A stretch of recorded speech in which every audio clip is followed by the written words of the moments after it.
ক্লাসে আমরা প্রথমেই আলোচনা করব মডুলাস নিয়ে এবং মডুলাস রিলেটেড সবচেয়ে গুরুত্বপূর্ণ এসএসসির জন্য যেটা অলরেডি 2-3 বার চলে আসছে বোর্ড কোশ্চেনে, আমরা সেটা নিয়ে আলোচনা করব। এবং আমরা মডুলাসের দুইটা প্রোগ্রাম, দুইটা ফ্লোচার্ট বা অ্যালগোরিদম পাশাপাশি আমরা চেষ্টা করব ধারা যে কাজটা সেটা একটু বোঝানোর। সো একটু গুরুত্বপূর্ণ হতে যাচ্ছে আজকের ক্লাসটা, একটু মনোযোগ সহকারে আমরা দেখি। তো আমরা প্রথমে আসি মডুলাস। আমরা মডুলাসের মূল ভিত্তিটা দেখব, এমসিকিউর কোশ্চেন দেখব, দেন আমরা আজকের কাজে যাব। তো মডুলাস জিনিসটা আসলে কি, আমি যদি একদম সহজ খাঁটি বাংলা ভাষায় বলতে চাই, সেটা হলো যেটা বাকশেষ বোঝায়। এবং এটাকে হয় তোমার এটা সংক্ষিপ্তভাবে মোড লেখা হয়, অথবা এটাকে যদি পার্সেন্টেজ দেওয়া হয় তাহলে বুঝে নিবা যেটা কোনো পার্সেন্টেজ না, এটা আসলে মডুলাস বোঝাচ্ছে। ধরো তোমাকে একটা সংখ্যা দেওয়া হলো 50, আমি এ দ্বারা এটা লিখলাম যে এর মান হচ্ছে 50 এবং বি এর মান লেখা হলো যে 50%2, বাট এটা পার্সেন্টেজ পড়া যাবে না, পড়তে হবে 50 মডুলাস 2। এখন 50 মডুলাস 2 এটা দ্বারা কি বোঝায়? এটা দ্বারা বোঝাচ্ছে যে তুমি 2 দ্বারা 50কে ভাগ করলে বাক্সের যেটা হবে সেটাই হচ্ছে এর আনসার। তাহলে মডুলাস বা পার্সেন্টেজ যেটাই হোক, এটা দ্বারা মডুলাসই বোঝায়। এটা দ্বারা বোঝাচ্ছে আমি 2 দ্বারা 50কে ভাগ করব, ভাগ করলে বাক্সের যেটা হবে সেটাই আনসার। ঠিক আছে, তাহলে আমি 2 দ্বারা যদি 50কে ভাগ করি, বাক্সের কত? 0। তার মানে 50 মডুলাস 2 এর আনসার হচ্ছে 0। একইভাবে আমি যদি বলি 31 মডুলাস, অথবা যদি পার্সেন্টেজ চিহ্নটাও দিতাম তাহলেও বোঝাতো যে 31 মডুলাস 5। এখানে এটা দ্বারা বোঝাচ্ছে তুমি যদি 5 দ্বারা 31কে তুমি যদি ভাগ করো, তাহলে তুমি বাক্সেস কত পাচ্ছ? বাক্সেস পাচ্ছ তুমি আসলে 1। এই যেটা বাক্সেস পাচ্ছ সেটাই আসলে আনসার, নট ভাগফল। বারবারই বলতেছি বাক্সেস, অর্থাৎ 5 দ্বারা 31কে ভাগ করলে যেটা সর্বশেষ বাক্সেস থাকবে সেই বাক্সেসটাই হচ্ছে এটার আনসার। ঠিক আছে, তাহলে আমি যদি এটা এমসিকিউটার আনসার বের করতে বলি, এটা ভিডিওটা একটু আটকা রেখে তুমি নিজে এটা আনসার করবা, করে দেন আমি করে দেওয়ার পরে যে আনসারটা হবে সেটার সাথে মিলাবা।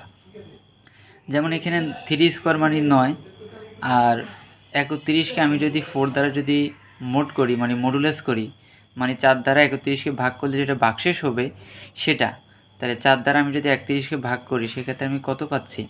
দেখবে যে সেখানে তুমি পাচ্ছ 4 7 28 এবং পাচ্ছ 3, অর্থাৎ বাক্সেস পাচ্ছ 3, অর্থাৎ 31 মোট 4, এটা আনসার হচ্ছে 3। এরপরে এটা মডুলাস বোঝাচ্ছে 13 মডুলাস 3, এটা পাবা তুমি 3 4 12, তাহলে বাক্সেস হচ্ছে 1। ক্লিয়ার? তাহলে এখানে আমার টোটাল আনসারটা হচ্ছে 4 13 আনসার। তাহলে তোমাকে এই টুকরো একটা অংশ দিয়ে এটাও এমসিকিউর জন্য সিলেক্ট করতে পারে, এই অংশটা দিয়েও এটা বলতে পারে এমসিকিউর জন্য, আবার পুরো এইভাবে একটা কোশ্চেন দিয়ে তোমাকে বলতে পারে এটার আনসার কত। এটা হচ্ছে মডুলাস থেকে একটা আসা এমসিকিউ কোশ্চেন, খুব গুরুত্ব সহকারে করবা, দেন এটা মিলে দেখবা যে এটা কত আসে, 3 আসে কিনা, এটা 1 আসে কিনা, টোটাল আনসার 13 আসে কিনা। এটা নিজে প্রশ্নটা ওঠানোর পর নিজে কাজটা করে আমার সাথে মিলিয়ে দেখবা। তো এ ছিল মডুলাস। আই হোপ এটা খুবই সহজ একটা টার্ম, যে বাক্সের যেটা হয় সেটাই মডুলাস বোঝায়। আমরা সরাসরি আজকের কাজে চলে যাই। আমাদের প্রথম যে কাজটা সেটা হলো লিফ ইয়ার। এখানে কি কি লেখা আছে সেটা হলো প্রসেস। আমি প্রসেসে একদমই যাব না, আমি সরাসরি কথায় চলে যাব, কারণ আমি যে কথাগুলো বলবো এগুলো এখানে লেখা আছে, সেটা জাস্ট আমার কথাগুলো মনোযোগ দিয়ে শুনলে, দেন যদি একটু ভালো করে পড়ো আই হোপ এটা বুঝে যাবা। প্রথমে আমি আসি, এখানে বলা হয়েছে যে কোনো একটা সাল তোমাকে দেওয়া হলো এবং এই সালটা কি লিফ ইয়ার কিনা। লিফ ইয়ার মানে এটা হচ্ছে যে তোমার ফেব্রুয়ারি মাসটা কি, মানে লিফ ইয়ার বলতে বোঝাচ্ছে এটা কি 365 দিনে 1 বছর হবে নাকি 366 দিনে 1 বছর হবে, ওই জিনিসটাই হচ্ছে লিফ ইয়ার। তো লিফ ইয়ার আমরা কিভাবে এটা বুঝতে পারি? প্রথমত আমি যদি কাগজে একটু লিখি, সেটা তোমাকে প্রথমে একটা সাল তোমাকে দিয়ে দেওয়া হলো, মনে করো 2000 সাল। এখন এই সালটা লিপ ইয়ার কিনা, অথবা আমি তোমাকে দিলাম 2020 সাল অথবা 2018 সাল, আমি যেটাই দিই এখন এটা লিপ ইয়ার কিনা বা এটা লিপ ইয়ার কিনা বা এটা লিপ ইয়ার কিনা, এটা কীভাবে বুঝবো? 1 নম্বর কন্ডিশন, আমি কন্ডিশনগুলোর কথা বলতেছি, পুরো অ্যালগোরিদম বা প্রসেসগুলোর কথা বলতেছি না কিন্তু। তোমার এটা 1 নম্বর ধাপ হচ্ছে তুমি সবার আগে যে সালটা তোমাকে দিবে, মনে করো তোমাকে এটাই দিল, তুমি সবার আগে ট্রাই করে দেখবে এটাকে 400, এটাকে 400 দ্বারা ভাগ করা যায় কি না। 400 দ্বারা ভাগ করা যায় মানে কি, যে 400 দ্বারা ভাগ করলে কোনো বাক্সেস থাকে কি না। ঠিক আছে, যদি কোনো বাক্সেস না থাকে তাহলেই তো বোঝাচ্ছে যে 400 দ্বারা ভাগ যায়। 400 দ্বারা ভাগ যায় মানে কি, যে 400 দ্বারা ভাগ করলে কোনো বাক্সেস থাকবে না, আমার ওখানেই মডুলাস আসবে। আমি এই জন্যই মডুলাসটা আগে শিখিয়ে নিয়েছি। তাহলে এটা দ্বারা বোঝাচ্ছে যে আমি 1 নম্বর সবার আগে দেখব যে যে সালটা আমাকে দিবে ওটা 400 দ্বারা ভাগ যায় কি না, অথবা অন্যভাবে বলতে গেলে 400 দ্বারা ভাগ করলে কোনো বাক্সেস থাকে কি না। যদি না থাকে, যদি আমার 400 দ্বারা এটাকে ভাগ করা যায় অথবা মডুলাস যদি শূন্য হয় তাহলে এটা লিফ ইয়ার। আর যদি দেখো যে 400 দ্বারা ভাগ করা যাচ্ছে না অথবা 400 দ্বারা ভাগ করলে এখানে তোমার বাকশেষ আসতেছে, তাহলে 2 নম্বরে দেখতে হবে এটাকে 100 দিয়ে ভাগ করে দেখতে হবে যে 100 দ্বারা ভাগ যায় কি না। যদি দেখো যে 100 দ্বারা এটাকে ভাগ যায় নাই, 100 দ্বারা ভাগ যায় নাই, 100 দ্বারা ভাগ করা যায় না, তখন তোমাকে দেখতে হবে একই সাথে এটা 2 নম্বরের সাথে একই সাথে দেখতে হবে যে এটাকে 4 দ্বারা এটার ভাগ যায় কি না।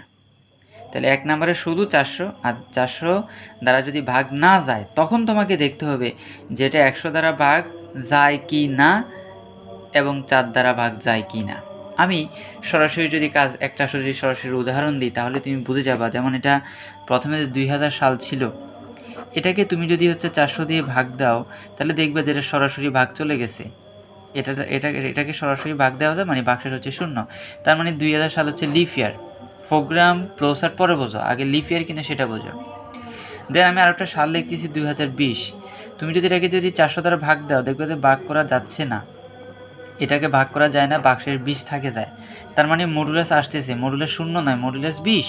তার মানে এটা প্রথমেই সিদ্ধান্ত নেওয়া যাবে না এটা মডুলাস মানে এটা লিফ ইয়ার কিনা। তাহলে প্রথম ধাপে আমরা ফেল না, তখন আমাদেরকে দ্বিতীয় ধাপে আমাদেরকে তখন দেখতে হবে যে হ্যাঁ এটাতে এই শর্তটাকে দেখে না, তাহলে দেখি এটা দিয়ে এই শর্তটাকে মেনটেন করে কিনা। তখন এই যে 2020 সাল তোমাকে দিলাম, এটাকে তুমি প্রথমে 100 দ্বারা ভাগ করে দেখবা। 100 দ্বারা এখানে যদি তুমি ভাগ করো তাহলে দেখবা যে এটার তখনও বাক্সেস হচ্ছে যে 20 থাকতেছে, বাকল সামথিং কিছু একটা আসতেছে। সেক্ষেত্রে তোমাকে দেখতে হবে যদি মডুলাস আসে, মানে যদি মডুলাস 0 না হয় তখন তুমি এটাকে 2 নম্বর ধাপে এটাকে আবার 4 দিয়ে ভাগ করে দেখবা। তাহলে আমি যদি এটাকে 4 দিয়ে যদি ভাগ, এবার দেখবে যে কোনো মডুলাস থাকে না, সরাসরি ভাগ যাচ্ছে, মানে ভাগ যাবে, কিছু একটা ভাগফল আসবে, বাক্সে এখানে 0। তার মানে আমাকে দেখতে হবে প্রথমে 400 দ্বারা, এটা 1 নম্বর প্রসিডিউর। 400 দ্বারা ভাগ গেলে এটা লিফ ইয়ার, না গেলে লিফ ইয়ার না।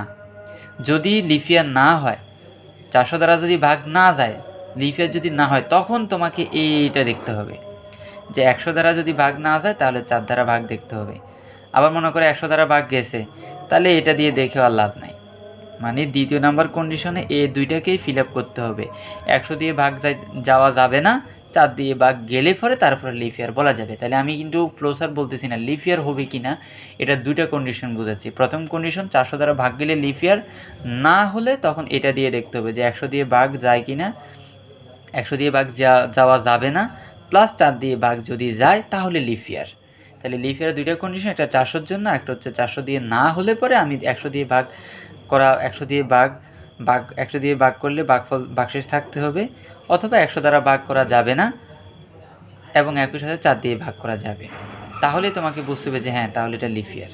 তাহলে আমি সরাসরি কাজে ব্যাক করি। আমাদের যে প্রবলেমটা এখানে আমি কীভাবে এটার অ্যালগরিদম বা ফ্লোচার্টটা সাজাবো, আমি যদি এটা দেখাই, আমি এটার প্রথমেই অ্যালগরিদম না লেখা ফ্লোচার্টটা দেখাই। এটা খুবই সহজ, ফ্লোচার্টটা দেখলে অ্যালগরিদম বুঝবে এটা খুবই সহজভাবে।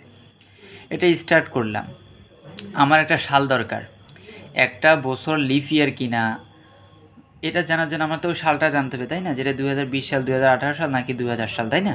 তাহলে আমি ইনপুট হিসেবে একটা সাল লিখলাম, ইয়ার। এটা ওয়াই আর না লিখে সরাসরি পুরোটা লেখা যাবে যে ইয়ার, ইনপুট ইয়ার। এরপরে আমি শর্ততে চলে যাব। শর্ত কয়টা? 2টা।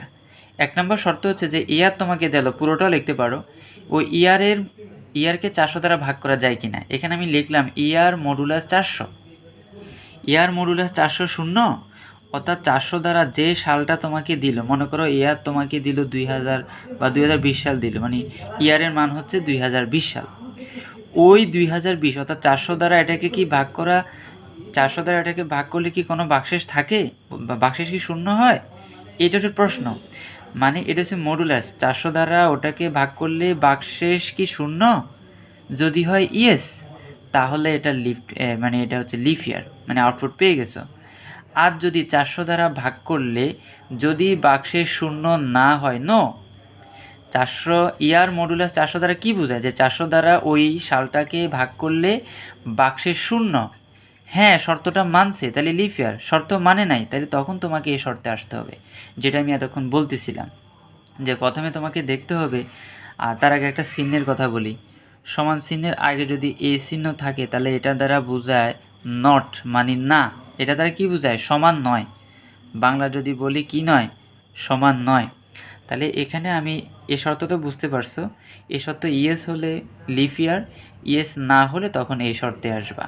এই শর্ত তোমাকে বলতেছে যে তুমি যদি ওই সালটা, যে সালটা তোমাকে দিয়েছে 2018 বা 2020 যেটাই হোক, ওটা যদি তুমি মডুলাস করো 100 দিয়ে, যদি তোমার 100 দ্বারা ভাগ করলে বাক্সের যদি শূন্য হয়, অর্থাৎ শূন্য যদি না হয়, সমান নয়, একটু ভালো করে খেয়াল করো, আমি একটু দেখাচ্ছি। দেখেন এখানে কিন্তু সমান চিহ্ন না, সমান চিহ্নের আগে কিন্তু তোমাকে আশ্চর্যবোধক চিহ্ন দেওয়া হয়েছে, তাই না? এটা দ্বারা বোঝাচ্ছে সমান নয়, অর্থাৎ শূন্য নয়, অর্থাৎ 100 দ্বারা ভাগ করলে বাক্সের শূন্য আসবে না, অন্য কিছু আসবে, এটা বোঝায়। এবং একই সাথে এটাকে 4 দ্বারা ভাগ করা যায়, অর্থাৎ 4 দিয়ে ভাগ করলে মডুলাস শূন্য আসে। মডুলাস শূন্য মানে কি? 4 দ্বারা ভাগ করলে মডুলাস শূন্য মানে কি? যে 4 দ্বারা ভাগ করা গেছে, বাক্সের শূন্য আর সেটা দ্বারা কি বোঝায়? যে ওই সংখ্যা দ্বারা ভাগ করা যায় বা ওই সংখ্যা দ্বারা বিভাজ্য, এটা বোঝায়। তাহলে আমার দ্বিতীয় শর্তে এখানে দুইটা কন্ডিশন চলে আসছে। একটা হচ্ছে যে 100 দ্বারা ভাগ করা যাবে না, অথবা 100 দ্বারা ভাগ করলে শূন্য আসবে না, এবং এটাকে 4 দ্বারা ভাগ করলে বাক্সের আসবে, বাক্সের শূন্য হবে, বা 4 দ্বারা ভাগ করা যায়, এটা হচ্ছে শর্ত। এ শর্ত মানছে তাহলে এটা লিফ ইয়ার, এ শর্ত মানে নাই তাহলে এটা লিফ ইয়ার না। আমার কাছে আর কোনো শর্ত নেই, সুতরাং এটা থেকে আউটপুট দুইটা পাইছি, সুতরাং দুইটা আউটপুট একটা কমনের সংযোগে আসবে।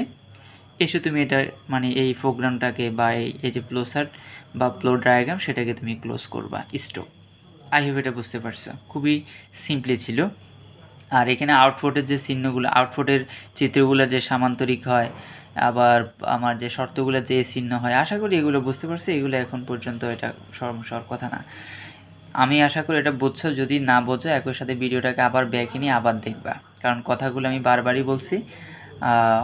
আমার এক কথা দুইবার এই মতো দরকার নেই, কারণ ভিডিও তো আগে পরে নেওয়া যায়, সুতরাং এটার প্রথমবার অবশ্যই আই হোপ বুঝে যাবা, না বুঝে এটাকে আবার এক ধাপ 2-3 মিনিট আগে নিয়ে বা 3-4 মিনিট আগে নিয়ে এটাকে আবার শুনবা, আই হোপ বুঝে যাবে। এটা খুবই সহজ একটা জিনিস এবং এটা পরীক্ষায় আসে। আর লিফ ইয়ারের জিনিস যেহেতু আমি আগে বুঝে ফেলছি, সুতরাং এটা বুঝবা। তার মানে এই যে ফ্লোচার্টটা ছিল, এটার অ্যালগোরিদমটা একটু বলি। অ্যালগোরিদমটা হচ্ছে তুমি কাজটা শুরু করছো এবং তুমি একটা সালকে, একটা বর্ষ বা একটা সাল তুমি ইনপুট হিসেবে নিছো। প্রথমে তুমি দেখছো যে সংখ্যাটাকে 400 দ্বারা বিভাজ্য যদি হয়, বিভাজ্য হলে 6 নং দাফে লিখছে না, এটা দ্বারা বোঝাচ্ছে 6 নং দ্বারা কিছুই না। এটা লিখবে যে বর্ষটি 400 দ্বারা বিভাজ্য হলে 6 নম্বর দাফে কি লিখলাম, তুমি এটাকে এইভাবে লিখতে পারো যে 400 দ্বারা বিভাজ্য, 400 দ্বারা বিভাজ্য হলে 6 নম্বর দাফে যেতে হবে। 6 নম্বর দাফের কারণটা আমি একটু পরে বলি। সংখ্যাটা যদি 400 দ্বারা বিভাজ্য হয়, এটা লিখে রাখবা, একটু জায়গা খালি রাখবা। যদি 400 দ্বারা বিভাজ্য না হয়, তাহলে এ কথাটাকে পুরো কথা না বলে অন্যথায় লিখলেও হয়ে যাবে। অন্যথায় সালটি 100 দ্বারা বিভাজ্য নয় কিন্তু 4 দ্বারা বিভাজ্য। আমার দ্বিতীয় যে কন্ডিশন ছিল, এটাতে 1 নাম্বার কন্ডিশন, আর দ্বিতীয় কন্ডিশন হচ্ছে 100 দ্বারা বিভাজ্য হবে না কিন্তু 4 দ্বারা বিভাজ্য হবে, তাহলে এটা লিফ ইয়ার হবে। আমি এই শর্তগুলো যা বলে যাচ্ছি একটু খেয়াল করো। কাজ শুরু হলো, আমি একটা সাল বা বর্ষকে ইনপুট নিলাম, সালটি 400 দ্বারা বিভাজ্য কিনা, অন্যথায় সালটি 100 দ্বারা বিভাজ্য নয় কিন্তু 4 দ্বারা বিভাজ্য। যদি এরপর লিখবে বর্ষটি লিফ ইয়ার নয়, এরপর লিখবে বর্ষটি লিফ ইয়ার, এরপরে কাজ শেষ। এবার আসি 3 নাম্বার ধাপে আমি যে লিখে রাখছি যে বর্ষটি 400 দ্বারা বিভাজ্য হলে 6 নাম্বার ধাপে যেতে হবে। 6 নাম্বার ধাপে এজন্যই লেখা হয়েছে কারণ 6 নাম্বার ধাপে তুমি লিখছো যে বর্ষটি লিফ ইয়ার। যদি এটা 5 নাম্বার ধাপে তুমি যদি লিখতে, যদি এই কথাটা এখানে লিখতে যে বর্ষটি লিফ ইয়ার, তাহলে তখন তুমি এখানে লিখতে যে বর্ষটি 400 দ্বারা বিভাজ্য হলে 5 নং ধাপে যেতে হবে। যেহেতু এখানে 6 নাম্বার ধাপে লেখা আছে লিফ ইয়ার, সুতরাং এর জন্য লেখা হয়েছে 6 নাম্বার ধাপে যেতে হবে। একইভাবে দেখো কথাটা এখানেও একইভাবে লেখা যে বর্ষটি 100 দ্বারা বিভাজ্য নয় এবং 4 দ্বারা বিভাজ্য হলে 6 নাম্বার ধাপে যেতে হবে, অর্থাৎ কন্ডিশনটাকে মানছে, এই জন্যই তোমার লিফ ইয়ার। আর লিফ ইয়ার কোন ধাপে লিখছে? 6 নাম্বার ধাপে, এই জন্য 6 নাম্বার ধাপের যেতে হবে সেই কথাটা বলা হয়েছে, অন্যথায় এটা লিফ ইয়ার নয়। এই দুইটা কথার জন্য চলে আসছে 6 নাম্বার ধাপে, যেটা লিফ ইয়ার, লিফ ইয়ার হবে এই কথাটা না বলে বলছো 6 নাম্বার ধাপে যেতে হবে, কারণ 6 নাম্বার ধাপে তুমি বলছো যে এটা লিফ ইয়ার, আর অন্যথায় এটা কী হবে, যেটা লিফ ইয়ার হবে না। ওকে, তোমার কাজ শেষ। এটার অ্যালগোরিদম এভাবে চিন্তা করবো, তাহলে কাজটা খুব সিম্পলভাবে বুঝে যাবা। এরপর আমরা আসি, আমি আবারও বলতেছি, লিফ ইয়ারের যে অ্যালগোরিদম বলো অথবা ফ্লো ডায়াগ্রাম বলো, ফ্লো চার্ট বলো, এটা কিন্তু তোমার পরীক্ষায় বারবারই দিচ্ছে বোর্ড কোশ্চেনগুলোতে, এটা গুরুত্ব সহকারে দেখবা। আমরা আরও একটি ফ্লোচার্ট এবং অ্যালগরিদম দেখব, সেটা হলো কোনো একটা ধনাত্মক পূর্ণ সংখ্যা বা স্বাভাবিক সংখ্যা এটা জোড় নাকি বিজোড়, এটা অ্যালগরিদম বা ফ্লোচার্ট আমরা দেখব। তো এটার জন্য আমরা প্রথমেই ফ্লোচার্টে চলে যাই। আর আমি প্রথমে এই দুটা কাজ বোঝানোর আগে, লিফ ইয়ার বলো অথবা তোমার জোড় সংখ্যা বিজোড় সংখ্যা বোঝানোর আগে আমি মডুলাস বুঝিয়ে ফেলেছি অথবা ভাগশেষ কীভাবে হয় সেটা বুঝিয়েছি। সুতরাং এই কাজগুলো সহজভাবে বুঝে যাবে। প্রথমে আমরা একটা ইলিপস বা উপবৃত্ত নিয়ে আমরা কাজটা শুরু করব। আমার যেহেতু একটা সংখ্যা নিয়ে কথা বলছি যে একটা সংখ্যা কি জোড় হবে নাকি বিজোড় হবে, সুতরাং এটার জন্য আমার একটা সংখ্যা কী করতে হবে, একটা সংখ্যাকে আমার ইনপুট নিতে হবে। সুতরাং আমি লিখলাম ইনপুট n, মানে n দ্বারা একটা সংখ্যাকে আমি বোঝাচ্ছি যে ইনপুট n। এরপর আমি শর্তে চলে যাব। শর্তটা কি দেখো, জোড় সংখ্যা কাকে বলে আর বিজোড় সংখ্যা কাকে বলে। জোড় সংখ্যা হবে যদি তুমি একটা সংখ্যা যদি 2 দ্বারা বিভাজ্য হয় তাহলে সেটা হচ্ছে তোমার জোড় সংখ্যা। যদি 2 দ্বারা যদি বিভাজ্য না হয় তাহলে বিজোড় সংখ্যা। মানে জোড় সংখ্যা বলতে বোঝায় জোড় সংখ্যা বলতে বোঝাচ্ছে তোমার এটা ইভেন, আর বিজোড় সংখ্যা বলতে বোঝাচ্ছে অড। মানে একটা সংখ্যা কি তোমার 2 দ্বারা বিভাজ্য, তাহলে যদি হয় এটা ইয়েস তার মানে ইভেন মানে জোড় সংখ্যা, আর যদি তোমার হয় যে এটা নো অর্থাৎ তোমার এটা 2 দ্বারা বিভাজ্য নয় তার মানে সেটা অড মানে বিজোড় সংখ্যা। এখন আমরা তো বিভাজ্য কথাটা লিখব না, আমরা যেহেতু মডুলাস বা মোট কাজটা শিখছি সেহেতু আমরা লিখব যে সংখ্যাটা আমরা লিখছি এটার মড 2, অর্থাৎ 2 দ্বারা যদি সংখ্যাটাকে ভাগ করার ফলে যদি ভাগশেষটা শূন্য হয়, n মডুলাস 2 মানে কি বোঝায় যে 2-এর ভাগশেষ যদি 2-এর ভাগশেষ ইকুয়াল 0, এটা তোমার শর্ত বা এটা তোমাকে জিজ্ঞেস করছে। যদি হ্যাঁ 2 দ্বারা সংখ্যাটাকে ভাগ করলে যদি ভাগশেষ শূন্য হয় তাহলে সেটা তোমার ইভেন মানে জোড় সংখ্যা, আর যদি না হয় তাহলে তোমার এটা বিজোড় সংখ্যা। যেহেতু এটা প্রিন্ট মানে আউটপুট ছিল সেহেতু তুমি সামান্তরিক এটাকে রিপ্রেজেন্ট করছো। আর যেহেতু আমার এখানে আউটপুটের ঘর 2টা সেহেতু আউটপুটের ঘরগুলোকে আমি বৃত্ত দ্বারা এটাকে সংযোগ করলাম এবং তীরচিহ্ন দ্বারা এটাকে স্টপ বা শেষ করে ফেললাম। খুবই সিম্পলি কাজ ছিল। দেন দেখো আমরা এটা যেটা অ্যালগরিদম লিখি, অ্যালগরিদমটা খুবই সহজ। আমরা কাজটা শুরু করব, একটা সংখ্যা আমরা ইনপুট হিসেবে একটা সংখ্যা নিব, তারপর দেখব যে আমরা 2 দ্বারা ওই যে n নামক যে সংখ্যাটাকে নিছি n মডুলাস 2 ইকুয়াল যদি শূন্য হয়, অর্থাৎ মডুলাস যদি শূন্য হয়, যদি সত্য হয় তাহলে সেই ক্ষেত্রে আমার এটা হবে জোড়, আমি তখন ফলাফল লিখব ইভেন অথবা জোড়। আর যদি সেটা হয় তোমার এটাকে যদি সে মেনটেন না করে, মানে যদি এটা না হয়, মানে 2 দ্বারা যদি n মডুলাস 2 ইকুয়াল যদি শূন্য না হয় অর্থাৎ ভাগশেষ যদি শূন্য না হয় তাহলে এটা বিজোড় সংখ্যা, ফলাফল তখন তুমি অড বা বিজোড় লিখবে। এটাই তোমার অ্যালগরিদম এবং তুমি কাজটা শেষ করবা। এই ছিল তোমার অ্যালগরিদমের 5টা ধাপ। তো আজকে এই পর্যন্তই থাকুক, আমরা পরবর্তীতে ধারার যে সম্পূর্ণ ধারা যে চার পাঁচটাতে ধারা হয় সেগুলো দেখব। একই সাথে তোমার কাজগুলো দেখো, আমি তোমার পাঠানো বোর্ড কোশ্চেনগুলো দেখেছি 23 সাল 24 সালেরগুলো, সেখানে আমি যতগুলো কাজ করিয়েছি মোটামুটি বেশ কাজ করানো হয়েছে, সেগুলো একটু দেখবা।